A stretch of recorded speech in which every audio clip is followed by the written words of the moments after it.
Speaking of centers and power forwards and everything, um, it's been a constant debate, especially in the Spurs community. Even though we will Uh, probably not have the picks to get either of them, but we still debate it as if we will have the picks. yes, Chet Holmgren versus Paolo Banchero. yes. Who do you like more? I'm going with I like Banchero more, Damn it, just because man. I'm not I'm not a I don't know what it is, but I'm not a lover of skinny centers. We took Mo Bamba. I love Mo Yeah. Bamba, but I saw how difficult it is to draft these guys and develop them. And then, man, I'm worried for Chet because he comes into the NBA, and as soon as he takes a grown man hit, it's gonna hurt. Yeah. Now, obviously, he's gonna put on that weight, and then, but Banchero, he has this problem. Did you see it where he loses 7 pounds a game? Yeah, I didn't really know what it was though. I didn't know if it was like an exaggeration or like a meme or if it was real or So what. apparently, it's like obviously when you do 2 hours worth of cardio, because Yeah. NBA games go like 2 hours. When you do 2 hours of Mhm. cardio, even college games, they go like 2 hours. You burn all this water weight, and then that's what causes your weight to go down. So it's not literal actual weight, but Yeah. they're saying that he sweats so much, he dehydrates himself and he Mm. loses more water than what you're supposed to. Especially with a guy as huge of a frame that he has, which obviously he's going to burn through more water and through more weight, but it's like both of the top two prospects have weight issues. Yeah. And it's just it's insane cuz I've never heard of his condition, Mhm. and Chet is super skinny. So it's just like, Yeah, that's constantly the debate with Chet Holmgren that he's too skinny. But yeah, I was talking about this in over in clan server. So shout out to everybody in clan server cuz we were going back and forth about this. Um But I was saying, like, again, I don't think the Spurs will get him, but we were, like, talking in the hypotheticals as if the Spurs would. And yeah, we were talking about, like, why. I was saying, why is his weight an issue? We constantly say that the Spurs have one of the best development teams in the yes, entire I agree league. with that. So why don't we just throw him in the weight room for a couple months and then he's fine? Like the Yeah, I Spurs agree are with that. going to put muscle on him. That if the Spurs Yes, got him, the and it, Spurs would it put will muscle on develop him. him. That's just a Yeah, fact. yes, And then I and start, it's just yeah, and then skinny players come in, they're gonna gain their weight. They're gonna gain it. yeah, and then I went into like, okay, what is KD's nickname? Literally the Slim Reaper. And then they rebutted back with like, okay, well how many people are actually KD? And I was like, well, that's a fair point, but then Yeah, we look at Giannis, and Giannis was skinny as hell when he came in, yes, and then he was thick. yeah, and then he put on like a bunch of weight, and now look at him, and then we look at um again, we can even go back to Evan Mobley. Evan Mobley was a kind of skitty in college, Yeah, he and was. then now he put on some weight, and he's becoming another Giannis as well. And I think Yes, Chet Holm can be the same way. The problem he can be is, good. yeah, and I saw a lot of people in the server saying like, even if his weight wasn't a problem, a lot of people at his height, like Yao Ming and stuff, have problems with their knees. Yes, because So there's I kind of saw that issue as well. But I really like Chet Holmgren because I was talking about Banchero, and he doesn't really do much off ball. All he really no. does is scores. Like, okay, he drops Yes, 30 a night, but what else is he doing?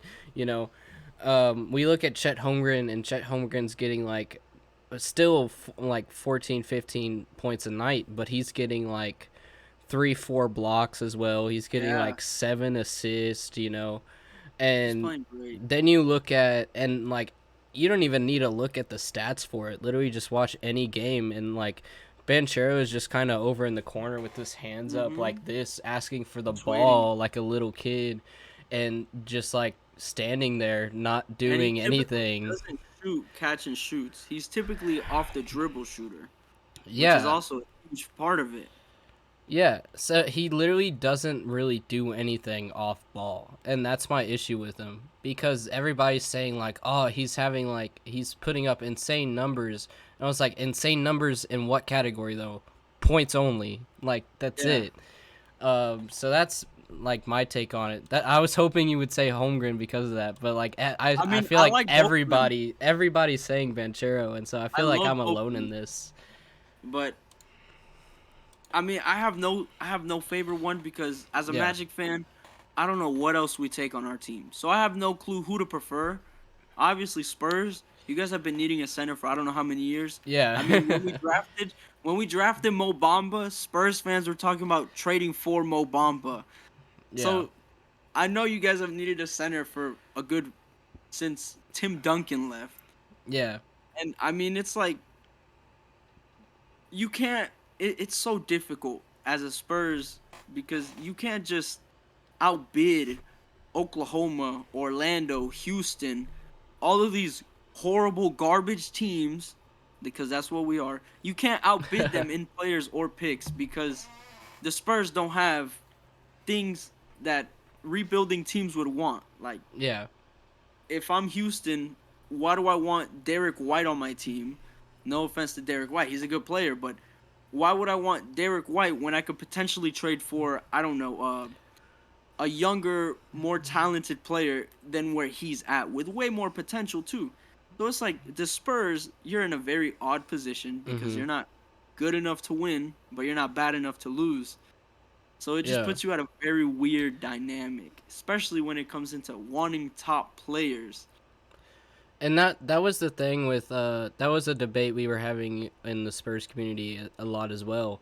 And was do we tank? And a lot of people were saying like yes, so we can get draft picks, and a lot of people were saying no, let's just play like normal so we can develop ourselves. Yeah, And a lot of people were meeting in the middle saying let's just play because we're gonna lose anyway, so we're yeah, basically tanking without tanking. yeah. And I mean, so it's yeah. it's weird because the Raptors, what was it? They had the ninth best odds for a top three pick, and they got Yeah. a top three pick. Mhm. Well, no, they got a top four pick. So it's like the lottery can help the Spurs, and the way I see it is the NBA is gonna fix the lottery for the team that needs it the most. So Yeah. like who got it this year? The Pistons. The Pistons got the number one pick because what the heck is going on in Detroit? Yeah. Exactly. Why did Memphis and New Orleans get top two picks to get Zion and Jaw, two franchise players? And now look at how much we're talking about. Wow, we're talking about those franchises. It's just eventually the NBA they just step in and give people a top pick. So maybe the Spurs will get lucky with that. And maybe even, the team that I see with the same position as the Spurs is the Pacers, Yeah. where it's just like too good to be bad and too bad to be good. So it's just Yeah. and I will say tanking sucks because we've been tanking for Lord knows how many years. And last year, when we fell out of the top three, where we were projected to be, a stat came out about the Magic and how the last time we ever jumped up in the NBA draft was when we got the number one pick two times in a row to draft Shaq and Penny. So it's like tanking, it can work, but it's extremely difficult. Yeah. I mean, the 76ers tanked and like they got Embiid, but then they also got Yes, Simmons. So it's yes, like and Markel Fultz. yeah. And what did that do for them? Yeah.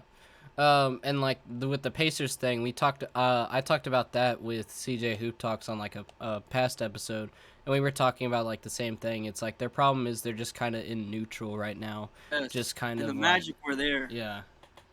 and it So, it takes a lot to blow up your team, but there's yeah. times where you just have to do it.